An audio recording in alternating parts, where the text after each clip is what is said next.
एक बार की बात है, एक शेरनी ने जंगल में एक बच्चे को जन्म दिया और जन्म देते ही वो उसी जगह पर मर गई। उतने में उधर से कई सारी भेड़ गुजर रही थी। वो शेर का बच्चा जिसने अभी अभी दुनिया में कदम रखा था, वो उन भेड़ों के साथ मिलकर चला गया। अब वो शेर का बच्चा एक भेड़ की तरह पलने लगा और उन भेड़ों के साथ रहकर वो खुद को भी एक भेड़ ही समझने लगा था। उसने कभी मांस नहीं खाया और वो भेड़ों के साथ मिलकर घास खाने लगा था।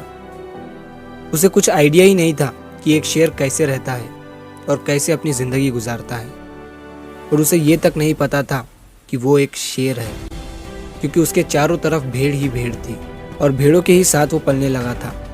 उसने कभी शेर की तरह नहीं दहाड़ा। फिर समय गुजरता गया और वो शेर का बच्चा एक यंग शेर बन गया। वो भेड़ों के झुंड में अलग ही दिख रहा था, लेकिन भेड़ों के साथ रहकर भेड़ों को उसकी आदत हो गई थी। एक दिन एक बूढ़े शेर ने उन भेड़ों के झुंड पर हमला कर दिया। जब उस बूढ़े शेर ने भेड़ों के झुंड में इस यंग शेर को देखा तो वो हैरान हो गया। उसे अपनी आंखों पर विश्वास नहीं हो रहा था। उसने देखा कि एक यंग शेर भेड़ों के साथ घूम रहा है। उसने पहले कभी ऐसा नहीं देखा था। वो ये भूल गया कि वो वहां पर भेड़ों को पकड़ने आया था। उसने सोचा कि वो उस शेर से बात करेगा और पूछेगा कि ये सब क्या हो रहा है। उस बूढ़े शेर ने भेड़ों के झुंड पर फिर से हमला किया उस शेर को पकड़ने के लिए। भेड़ों ने जैसे ही उस बूढ़े शेर को देखा, वो सब अपनी जान बचाकर भागने लगे और उन भेड़ों के साथ वो शेर भी अपनी जान बचाकर भागने लगा। कुछ देर के बाद उस बूढ़े शेर ने उस यंग शेर को पकड़ लिया। बूढ़े शेर ने उस यंग शेर से कहा, अरे बेवकूफ, तू मुझे देखकर भाग क्यों रहा है? यंग शेर ने रोते हुए कहा, प्लीज मुझे छोड़ दो, मैं एक साधारण सा भेड़ हूँ, मुझे जाने दो। वो उस बूढ़े शेर को देखकर एक भेड़ की तरह कांप रहा था। बूढ़ा शेर ये सुनकर हैरान हो गया और वो समझ गया कि यहाँ पर क्या हो रहा था। वो बूढ़ा शेर उस यंग शेर को एक नदी के पास लेकर गया। यंग शेर वहां से भागने की कोशिश कर रहा था, लेकिन बूढ़े शेर ने उसे नदी की तरफ धकेलते हुए कहा कि अपने आप को इस पानी में देखो। नदी का पानी पूरी तरह से शांत था। बूढ़े शेर ने यंग शेर से कहा कि अपने फेस को इस नदी में देखो और मेरे फेस को देखो, अपनी बॉडी को इस नदी में देखो और मेरी बॉडी को देखो। उस यंग शेर ने डरते हुए अपना फेस नदी में देखा और जैसे ही उसने अपना फेस नदी में देखा तो वो हैरान हो गया। उसने देखा कि वो एक भेड़ की तरह नहीं बल्कि एक शेर की तरह दिखता है।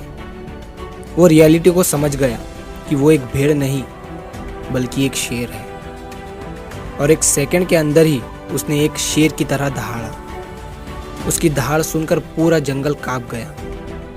उसने अपने आप को पहचान लिया, अपनी पावर्स को पहचान लिया, और तभी उसने अपने आप में एक ऐसी एनर्जी महसूस की जो उसने आज से पहले कभी नहीं की थी।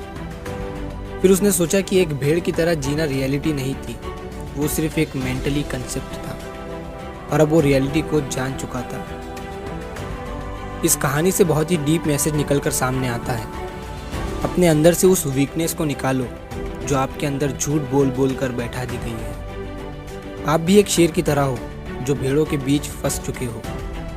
आपके आसपास जितने भी लोग हैं वो आपको ये फील कराते हैं कि आप अपनी लाइफ में कुछ नहीं कर सकते हो, क्योंकि कहीं ना कहीं आप भी उनके साथ रह रहकर उनकी ही तरह बनने की कोशिश करते हैं। आपको इस भीड़ से अलग खड़े रहना है और अपनी पोटेंशियल, अपनी पावर्स, अपनी एबिलिटी को पहचानना है। और जिस दिन आप अपनी पावर्स, अपनी एबिलिटी को पहचान लोगे उस शेर की तरह, तब आपको दहाड़ने से कोई भी नहीं रोक पाएगा। कोई भी आपको आपकी सक्सेस के राह से भटका नहीं पाएगा।